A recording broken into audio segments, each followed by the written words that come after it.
Welcome to another episode of the Aversa Show. Today I have my guest, Anthony Trucks, former NFL player, superstar, motivational speaker. Anthony, welcome to the show. Thank you for having me. I feel very welcome now. I'm welcomed up, man. Let's do this. Let's do it. We're talking about your love of green tea and, Yes, that you I'm got right in drinking front a of you cup of right coffee. now. I think the Yeah. thing for me is the taste of coffee unsettles me. It's kind of gross. I'm not gonna lie. I don't like coffee. Now I'm not saying that anybody shouldn't drink coffee, but I just don't like the taste of coffee. So I've never had a cup. But I do drink green tea like often. Hopefully it's good for. I think it's good for your body. But That's what they yeah, it's what I say. do. Yeah. Where did your love of green tea come from? It's what I think it was years ago. Was maybe 4 or 5 years ago. I wanted something that would get me kind of like start in the morning, but I wasn't a coffee guy and I didn't really need the caffeine. I don't think I honestly never even drank green tea probably more than like 4 years ago. And then somebody introduced me to this like tea spot in Santa Cruz, California. And it was like they do this thing where it's like a digital detox. You go in, they have to bathe the Buddha and this weird, it's like a whole ritual to drink the tea. And I was like, oh, it's kind of cool. So I was like, oh, let me look into some tea. And then I started looking into teas. And my mother-in-law got me this stuff called Jamaica tea from a place called the Tea Spot. And ever since then, man, I'll smash tea all day long. I would prefer tea over like regular cold water. In the summertime, I'll drink it. I'll be sweating. Like, you get those beads of sweat that go down the middle of your chest? 100%. I get those. So I love the tea conversation, obviously traveling the world, things like that. And today we're not going to talk about tea for everybody. We're going to talk about transition, finding your identity, which I'm with it. you do a lot of talking about. So I'd just love for you to share your story. You have a powerful story of transformation. And I think it's, I've been through it, you've been through it, we've been through it, Yeah. right? And the people Yeah. listening, you've been through it too. So sometimes transformation can be successful. Other times it's scary, it's Big. sticky, icky, and a horrible place to be. In your line, we saw the NFL athlete, the other day that passed away. Unfortunately, we've seen different things through my field and first responders with veterans, and transition can be very stressful. So Yeah. I would just love to hear your journey, and then what are those things that allowed you to transition successfully into what you're doing today, helping other people transition. My transition started as a kid, man. So if I go back to like 2000, not 2019, 86, I was given away into foster care. So I started the first transition from, being in a home to my family to new houses, and I don't know the houses. So there's that first part of it. And then for a lot of years, man, I dealt with a lot of weird like abuse and just weird, awkward things that just some people aren't that good at people. 6 years old, I ended up in a family that's my family to this day. The interesting thing is I'm the only black person in an all white family. And so for a lot of years in that environment, 8 years before I got adopted, just a lot of ups and downs, back and forth, a lot of instability, really, really poor growing up. And so, yeah, man, for a lot of years, I was not in a good internal space. It just kind of sucked. And so when we get there, all of us in society at some point get to a place where we don't feel like we belong or don't feel like it's all going up and up. It just kind of sucks. It's just funky. Life gets funky.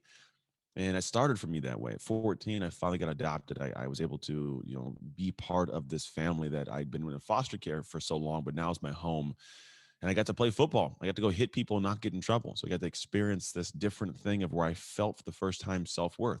The moment you get a taste of that, I don't care what you're doing, the moment that you get a taste of self-worth, man, you have this completely different feeling of what your life can be. You're like, oh, wait, I can feel good about stuff. Like, and I don't care what age it happens. But for me as a foster kid, that wasn't our norm. And we got to this point where I played football and I got to matter a little bit. But here's the crazy thing: I sucked at it. Like I was really bad. I wasn't good. People assume like because I played in the NFL that I must have been good the moment I started. Nope, I was bad, and I started way later than everybody else. So by the time I got to this point at 14 years old, man, I've kind of gone through these ups and these downs, and like it just was weird. And then I finally got to this moment of trying this thing I loved. I wasn't very good at it, and I decided, well, I don't want to do that anymore. Because when you all do that, right? Whenever you have an experience, and you're like, okay, I'm doing this thing, and I'm not good at it. I am met with the emotion of not being good. And I don't like that emotion. None of us do, right? Just like, it's an icky kind of, right? So like I find ways to make good excuses and not do it anymore. And so I laid out of it. And a couple years, a year of doing that and really feeling crappy. I remember I had this moment where I was like, no, I had this girl make a statement. Didn't know I was listening, talking to some other girl. I got to hear something that was really unique. And what it was my excuse out loud. She stated that the reason she was so bad was because she was in foster care. And it's like, ooh, like I never want to hear that come out of my mouth. The crazy thing was that was the excuse I was giving myself for why I was giving up on this thing. And it unsettled me. I was like, there's no way I can live my life and end up being this guy later on that like it's because of something I had no control over. And reality was I didn't even know back then. But if you look at our prison system in America, 75% of the inmates are former foster kids. Less than I think less than 1% of foster kids graduate from college, and like half the homeless population are foster kids, former foster kids. So like we're not. I was the moment my mom gave me away, I was set into some really bad statistical directions, and I just decided I'm gonna be great. It's the biggest first transition, the first pivot. Is like, hey, I was like, Drew, I'm gonna be great, man. I don't know what it looks like, but I'm gonna be great. All I knew, football, and getting girls' phone numbers. But anyways. So I get to this point where I'm You like, all were right, probably better at both than I was at that age. I I was wasn't good at awkward, either of them. I and was bad at both. I stopped football. I ended up showing horses. I'll never forget There you that day. go. Yeah, I wasn't good with the ladies back then in the beginning. I was just cute. The girls liked that I was cute, but I wasn't like a ladies man. I've never done that. I've never been good at that. There's times later in my life I had an opportunity to be a ladies man, and I was a horrible ladies man because I felt bad. I was like, I don't want this girl to feel bad because I'm talking to somebody else. Yuck. So, anyways, different conversation for different time. I'm built differently that way. But then I get to this moment where I finally I go and like decide to be great, and I put in all this work, dude. The first part of any kind of transition is putting in work to be successful before you know you'll be successful. Like that's the first stage. And most people are not willing to commit at that level. And so for me, somehow or some way, dude, I committed at that level. And next thing you know, I came back the next year, Drew, I was an animal, dog. Like I was a monster. And I wasn't big. I was still a skinny little frail black kid. Like I could like inhale my ribs and put my fingers under my ribs, like I was a skinny little yeah. dude. But man, I had this different edge that I had earned in the dark that no one at all was allowed to take from me. You couldn't. Like, so the ball in the air, like that was my ball. You better not even consider that being your ball to touch. If you're coming to tackle me, what kind of crazy person do you think you are? You think you have the right to tackle me? Like, there's a different kind of energy that came out of me. And what ended up happening is we got to this level in this moment internally where I had a different sense of self. I'd made not just a transition or a pivot in my physical ability, but I'd made this internal transition with who I was. And I tell people this is a statement that I love, and I hope people write this down. What you create creates you. What you Now, create creates you. creates you, right? Now, at the time, I was creating a faster football body, a stronger body, a more skilled body. I was creating this, right? But the creation process, it is long and it's arduous and it's difficult. And when you come out the back end of that, you're not the same person. You've created this thing, but you've created the confidence and sense of self for you. So you aren't this, you can never go back to being the same person. So I don't care if it's like I created a great marriage, I created a great body, I created a great business. You're not the person that you were before who just happens to have this. You're that person now, right? So the idea that settled in at that level was a vastly different one. And I had this sense of self that was way more powerful, way more driven, and it turned into something where that I was capable of far more than what made sense. And that turned into a college football scholarship, going to college, having my first son at 18 years, 19 years old in college. Then from there, progressing to get an opportunity to play in the NFL and like meeting my real dad in college, like a whole bunch of craziness. And then I had my biggest, we'll call it transition, was when I left the NFL because I went into the NFL. 3 years later, I tear my shoulder. NFL stands for not for long. You get in, get hurt, you get out, man. And I'm in there and I come home and I lose myself because I was Anthony the football guy. Since I was a foster kid, I was Anthony the football guy. And so now that that guy doesn't exist anymore, man, who in the world am I? Where do I fit? When you lose something you've worked so hard for, like you lose yourself. And I lost myself big time, man. And I ended up like marriage fell apart. We'd had two more kids, twins, and I was a bad dad. I wasn't present. I was at work all day long, and just it all fell apart, dude. And then I got to this moment where it's like a really bad transition. I just kind of like it all just went tanking down. I at one point owned a gym that was like a 9,000 square foot gym and lived in a 500 square foot studio apartment behind my one of my trainer's girlfriend's house. Like one of my staff is a girlfriend. Like this is Wow. dude, and my kid slept on an air mattress. It was a really funky time, dude. And then after years of figuring things out and making my own shifts, which is what I teach people now, the process that I went through went from this, where I was at one point borrowing money from my ex-wife. I was broke, living in a funky spot, to where a year like after some really crazy stuff, like I ended up bringing like $400,000, ended up, figuring out who I was as a human. My mom unfortunately passed away, and it was a catalyst to become a better guy again, because I made two promises to her when she was about to pass, because she had been diagnosed with MS. So 17 years later, she's losing this battle. And I was like, look, I make two promises. One is I'm going to figure my life out. Two, when I do, I'm going to love in the world the way you loved on me, because that's what made me better. So I'm going to do it to the world. And so I started doing that. And it turned into 3 years divorce, getting remarried to my ex-wife, have an amazing marriage now. I'm in great shape. I have happy kids. They got a present father. I got a great business. And so I made good on promise one. And now I'm in this realm of loving the journey of making good on promise two.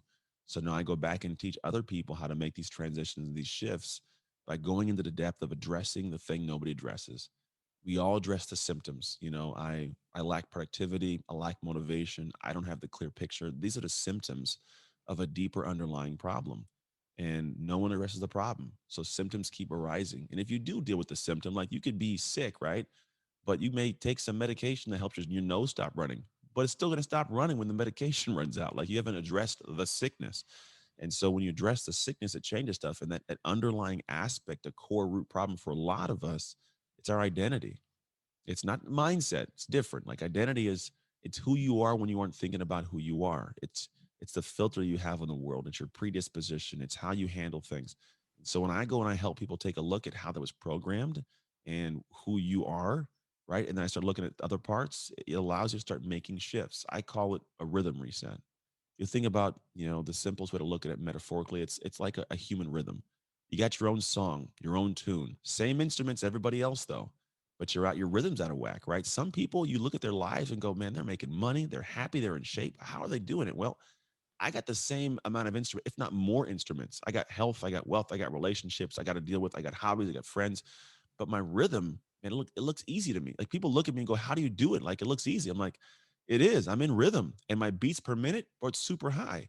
So not only am I in good rhythm, I can beat at a higher tempo than you. So when I come in and work with people, I'm like, look, you got the same stuff. But you're too heavy on the baseline of your health.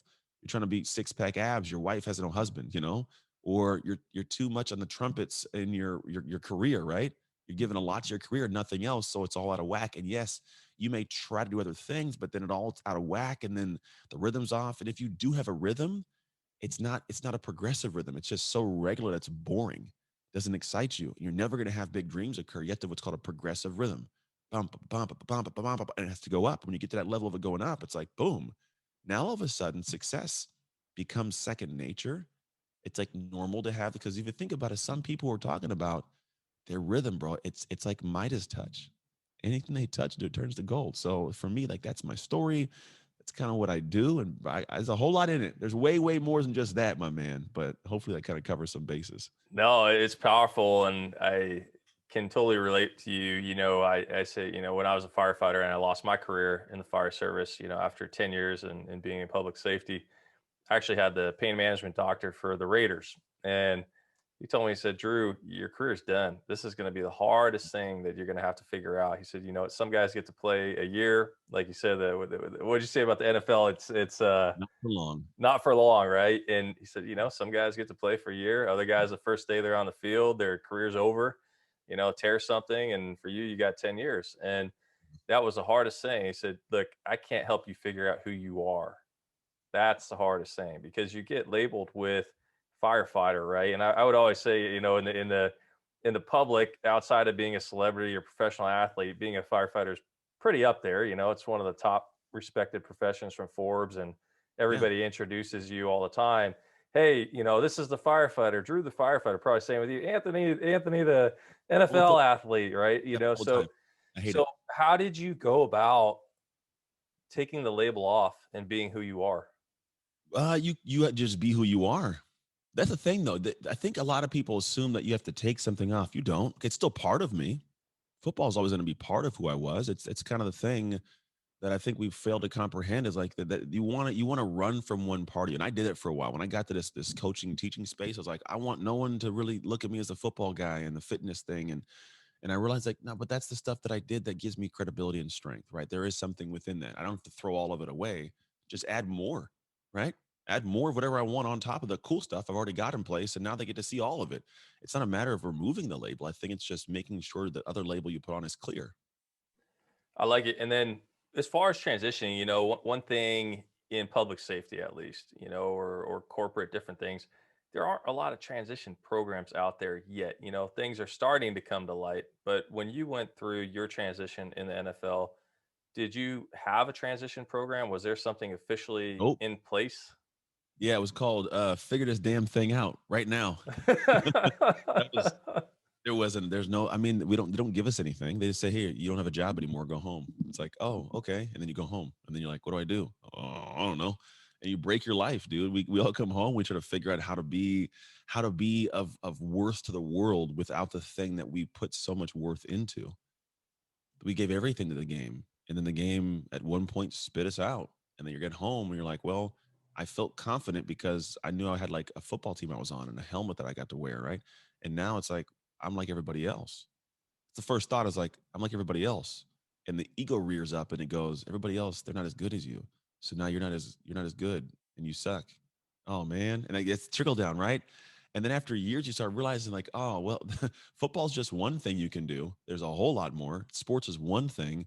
And now in my life, right? Like I look at that part of my career like it's such a blip in the radar. It wasn't even the full expression of my best abilities as a human. It was just something I did that at the time I loved and gave me self-worth, but in the beginning I lost it. And this is not just for athletes, right? So you could be a mom that sent a kid off to college. You could be a dad who, or mom that got divorced. Anytime you've lost something you've invested a lot of time and energy into, you lose a piece of yourself. And for me, that happened with football. And I thought I was football. And this is the kind of thing I tell people. It gets to this point where we kind of like the fruit of my labor was football, right? This was the fruit. I mean, if you think about the actual fruit, it's what it was. And the fruit fell off the tree. The football, it fell off the tree, man. And just like any kind of fruit, it falls off. It's not rotten right now. It's just there. It can last for a little bit, right? The farmer can come pick it up. He can take it over to the supermarket. I can pick it from the supermarket, take it to my house. It'll last for a little bit on the counter. But after a while, it gets those spots, and after a while, it's done. It's brown. Like it's done. It's rotted. And that's how I felt inside. And we all feel that way when that thing is gone. Some it happens faster than others, right? And for me, it happened quick and it happened bad. And I started losing sight of everything. And then it took me years, and I'm not kidding, years, Drew, to get to a point of a realization, which was I have never, and we have never, ever been the fruit. We have always been the tree. The thing that we created was created because of the tree. Who I was, how I operated, my sense of self, my rhythm, it created that fruit. And what happened was when I lost sight of that fruit and the rest of the tree, what happened is I saw one piece of fruit. I lost sight of the tree and the roots, the environment was in, the nutrients, the rest of the fruit. So yeah, marriage fell apart, health fell apart, everything fell apart because of one fruit I was focused on. I lost sight of taking care of the tree. And when I went back and when people go back and start tending to the tree, you start realizing a couple of things are important. One is the environment that it's in. If the tree is in, a desert, it's tough to live there, right? If you're in a barren environment that gives you no nutrients, you can't survive. The tree won't get nutrients there. But if you put that tree in good soil, now it can. On top of that, if it has great roots that are deep and strong, and for me, it's that we have in our coaching, it's faith, family, health, friends, and emotion. When that's rooted deeply, well, now if any storms come along, the storms of life that hit, you can withstand them because you got good roots.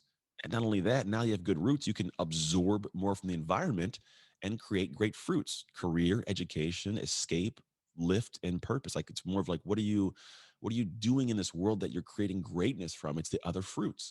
And for me, I went back and did this, and I created more and more abundant fruit than I ever had with football. And so, like when you said the label thing, it's like I didn't remove the label, like I didn't take it off. I realized that it was one of many labels on this human that is me, and I just went back and took care of the tree. It's beautiful, man. I love it. And how has your faith played a role in your journey with identity? Because I know that's one thing too that I've seen you talk about, on social media, different things. Faith's been a huge piece. It was funny when I was 18 years old. I went on this trip to Washington State. I was getting recruited by colleges, and it was fun. Like I hadn't had like a really big faith base. It was like this thing where like we went to church on Easter and Christmas, and that was our extent of our faith. And And so I remember I took a trip and I had my high school sweetheart. I was dating this girl and I got a weird connection to women. Like I'm faithful because I'm locked in. And I went up to Washington State, had this guy show me around. We go to this party, right? Because they want to recruit you and to make you feel all good. So they take me to this place and they go in this back room and it's like the back of the house. And he goes, pick one. And along the wall are a bunch of different girls kind of standing there hanging out. It's like, what do you mean pick one? And all of a sudden, this guy comes out on the left named Chris Hurd. He says, hey, man, want to go out and take a look at the stadium? Like he just randomly was there. He's a good guy, good Christian dude, didn't belong at this party. I'm like, I don't even know what he's doing there. Takes me to the stadium and we go to the top of the stadium and there's snow up there and everything. And he sits down and he says, how's your walk with faith? It's like a weird question to ask. I'm like, I don't really have one. He goes, well, you're about to go into this world where you're going to have a lot of freedom. And you're going to have a lot of different things. If you have no anchor, man, you might get thrown about. You might want to get a base. I was like, okay, I'll think about it. So I fly home, I land, I get to this car. It's like a burgundy van. And it's like this guy that has like, olive skin, dark hair to his shoulders. Like he looks like Jesus. And I'm kidding you not. It sounds good for the story, but I tell you, this is legitimately the truth, man. And I get in the car and we were driving away. The first question he asked me, this is a taxi driver who didn't even speak before he just had my name on a little thing. And he says, are you saved? First question he asked. And I'm like, bro, why? How did that? I said, I just got back from this trip and I had the same question. He goes, well, you mind if I give you my testimony? From the airport to my house, 18 years old, he just preaches and shares this whole thing. He says, do you mind if I stop this van and pull it over on the side here and pray and you can accept Christ into your life? It's like, nah, man, let's do it. And I accepted Christ in my life at like 18 years old on the side of a street about a block from my house from some random guy in a burgundy van that probably could have killed me. But it was all good, man. And that was kind of the big intro. And so since then, there's always been this kind of ebb and flow relationship where it's obviously hard to always be dialed in, right? I've definitely had years where I just wasn't in great communication with my savior. But for the most part, there's been this base foundation to my humanity that's always given me call it a North Star when I needed it, right? Whenever I have my dark times, I don't know what's going on. Like I can lean back into Christ more than I have. There's just I'm not always just kind of like whatever you're there when I need you. Like I'm there, and we have a good relationship. But at the same time, there's times that I do lean heavier, right? And it's those times he's always delivered. Always. There's so many situations and instances where like gym business, for example, there have been at least 6 or 7 times, and I had that business over like a 10-year period where I had no idea how I was going to pay rent or pay payroll, and it was due like in 2 days. And if I didn't make $2,000 the next day, I was gonna have to figure out something like sell something, right? Every single time somebody came in and paid in full, couple grand. I had no idea how it happened. Drew, I have no idea. I'm telling you, I didn't try for it to happen, but every time when I was like a dire straight, people just showed up. And there's no way that that happened without God. Like I don't see how that happens, right? The situations, the people I connect with, how the world works for me now, bro, there's just too many things that have happened that for me to sit back and say there's not somebody looking out for me. You know what I mean? Even the bad stuff, Absolutely. how I come out of the bad stuff, like the things that we have experiences, like I see the connections of the reasons why they were there, right? For example, all the stuff that happened as a kid, I don't like it, but I appreciate it. I think that God gave me a whole lot of crazy as a kid and had me grow through it because he knew I could endure it somehow.